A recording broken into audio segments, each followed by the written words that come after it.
Mollie Tibbetts, Iowa man says he may have been the last person to see her before she went missing.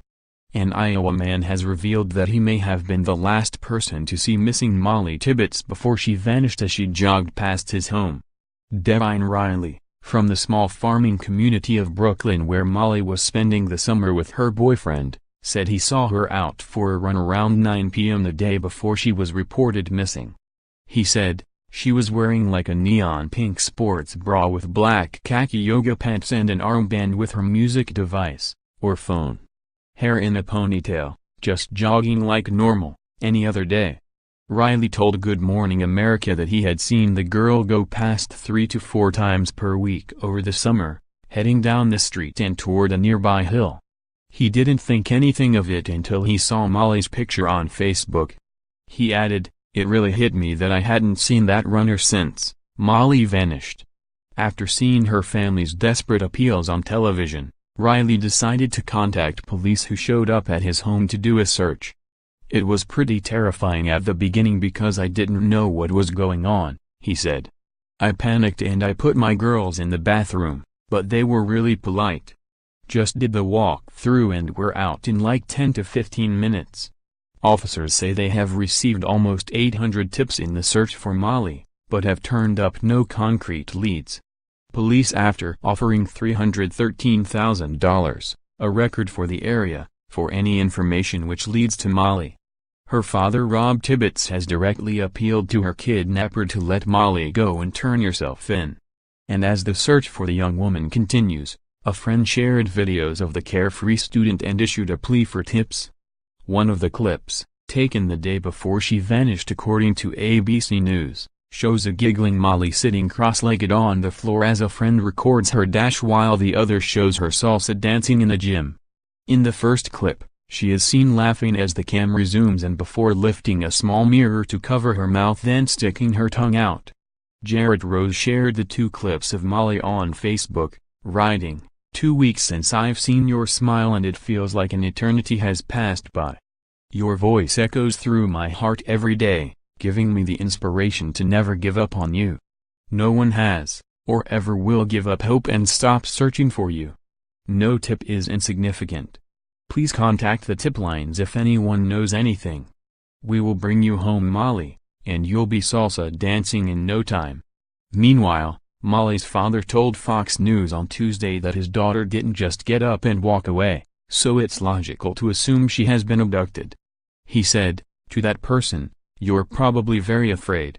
This isn't probably a situation that you anticipated. You don't know how to extricate yourself from this, but the best thing to do at this point is to put an end to it. Do not escalate this and do not miss out one more day. Let Mollie go and turn yourself in." Mollie's father previously said he believes there is someone out there with information that could help locate his missing daughter. "It doesn't matter what we're going through, we just need people to think, because somebody knows something, and they don't even know it's important," he said. He also said on Monday night that he feels his daughter is with someone she knows who is now in over their head. "If someone out there is holding Mollie, and they're in over their head and they've made a horrible mistake, you can end it now before it goes any further," he said at a press conference.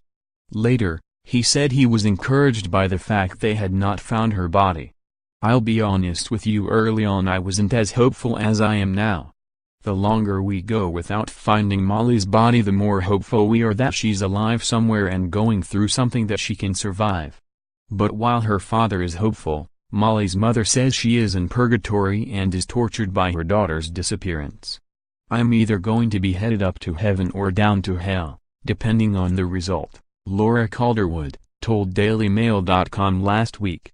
Meanwhile, police say they are looking at surveillance footage from businesses along the route Mollie usually jogs. The data from Mollie's Fitbit, which contain GPS-enabled tracking, is also being analyzed. But they revealed no specific details about developments in the case at a press conference on Monday. On Monday, it was revealed that a pig farmer questioned by FBI agents over the disappearance had refused to take a polygraph test. Wayne Cheney, 56, who lives in a trailer in Guernsey around 10 miles from Brooklyn, appeared on the radar of authorities after a red shirt similar to Mollie's daycare center uniform was found in a field near his home. However, it is not clear if the shirt actually belonged to Mollie or not. Cheney, who has previous convictions for stalking an ex-girlfriend, has spoken 3 times to police. He has also given interviews where he laughs nervously and says he had no idea where Mollie is, but suspects some guy has her. When the FBI asked him to take a polygraph test, he refused. "I don't need to. It's stupid," he told the Des Moines Register on Monday. He has allowed police to search his home and land, saying he had nothing to hide. Mollie was staying overnight at her boyfriend Dalton Jack's home with his dogs when she vanished. Dalton was ruled out early on as a suspect because he was working 130 miles away in Dubuque at the time. His brother and his brother's fiancée, who also live in the home, were also cleared because they had alibis. Meanwhile, the reward fund for information on Mollie's disappearance has now exceeded $300,000. Greg Willey, spokesman for Crime Stoppers of Central Iowa, says the Mollie Tibbetts Reward Fund has reached $301,363, which is a record for the organization that was incorporated in 1982. Willey says donations have come from more than 180 individuals and businesses from across the country. Officers from the FBI, state and local law enforcement agencies are working to find her. She was last seen jogging in her hometown of Brooklyn, which has a population of 1,400, and is located around 70 miles east of Des Moines. On Sunday, a body of a young woman was found in rural Lee County near West Point in southeast Iowa, around 87 miles from where Mollie was last seen. But authorities later said the body was not Mollie. Special Agent Rick Rann, of the Iowa Criminal Investigation Division, said on Monday that investigators identified the body as that of another 20-year-old woman, Sadie Alvarado, who lived in Muscatine.